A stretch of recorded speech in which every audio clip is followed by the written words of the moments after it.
Čau! Esmu Edgars. Šoreiz skaitīšu ziemojošos ūdensputnus. Katru gadu janvāra vidū visā Eiropā notiek ziemojošo ūdensputnu uzskaite.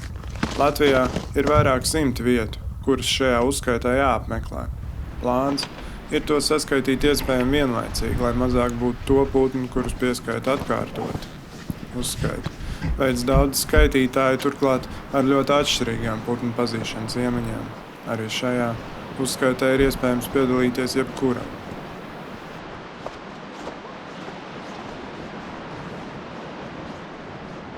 Vairāk 100 ūdensputnu pulcēšanās vietu, kur tie jāsaskaita, atrodas iekšzemē. Tāpat arī visa Latvijas jūras robeža ir sadalīta 10 līdz 15 km garos posmos, un arī tā tiek apsekota parasti visā garumā. Iekšzemē vietas ir dažādas, no maz dīķīšu, kam var apiet apkārt, vai Mārupītes Rīgā, līdz pat Daugavas ūdenskrātuvēm, kurām brīžiem jau kļūst grūti saskatīt otru krāstu.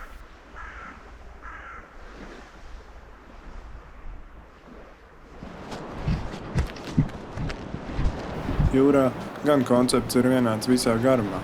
Jāiet pa krastu un jāskaita visi jūrā redzamie putni. Pavisam īpaši šīs uzskaites daļa ir uzskaites no lidmašīnas, bet par to varbūt citreiz. Man šogad uzticēja skaitīt vairākus jūras posmus. Ja iekšzemē lielākajā daļā vietu galvenie skaitāmie putni ir meža pīles un kājas, tad jūrā skaitāmo sugu klāsts ir daudz plašāks. Ja iekšzemē lielākoties pietiek ar binokli, tad jūrā ir nepieciešams teleskops. Putni jūrā reti uztur stūri pie krasta, tāpēc bieži ir jāskatās tālumā, pat tik tālu, ka bez optikas ar neapbruņotu aci putnus nemaz neredz. Un ļoti bieži pat ar teleskopu nepietiek. Putni ir tik tālu, ka pat teleskopā tos nevar noteikt. Pat uzskaita nebūtu nav sarežģīta.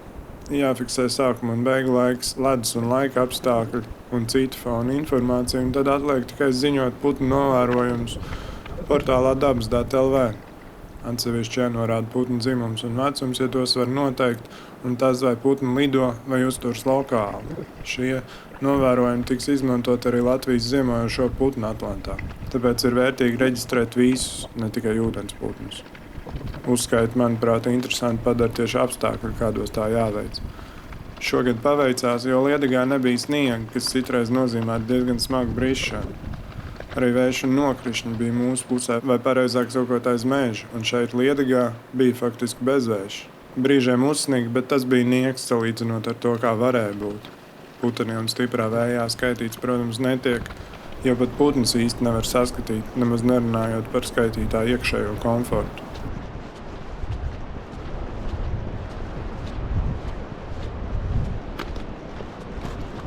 Tiesa, upes Liedegā ir apstākļus, ar ko jārēķinās vienmēr. Tās turpina tecēt jebkuros laika apstākļos. Un otrā pusē ir jātiek tā vai citādi.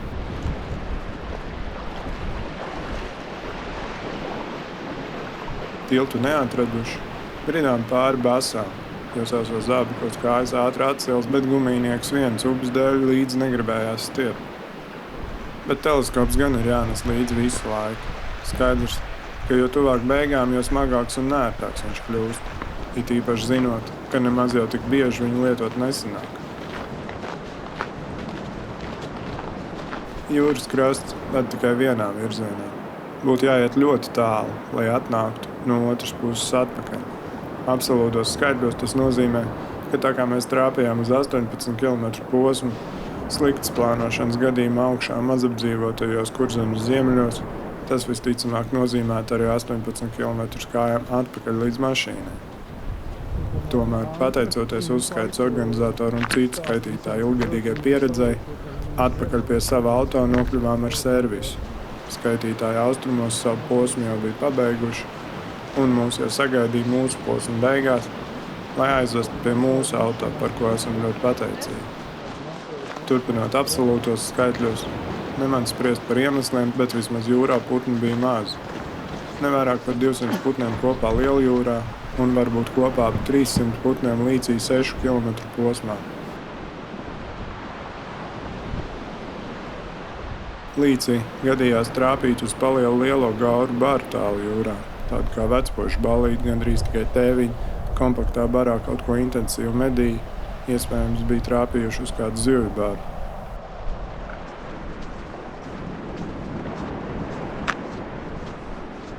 Kopumā labi apmaksāta pastaiga ar pievienoto vērtību.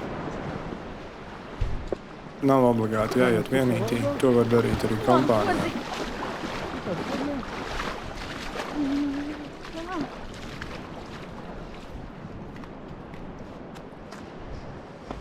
Uzskaiti notiek katru gadu janvāra vidū, līdz ar to ir vesels gads, lai izlemtu piedalīties.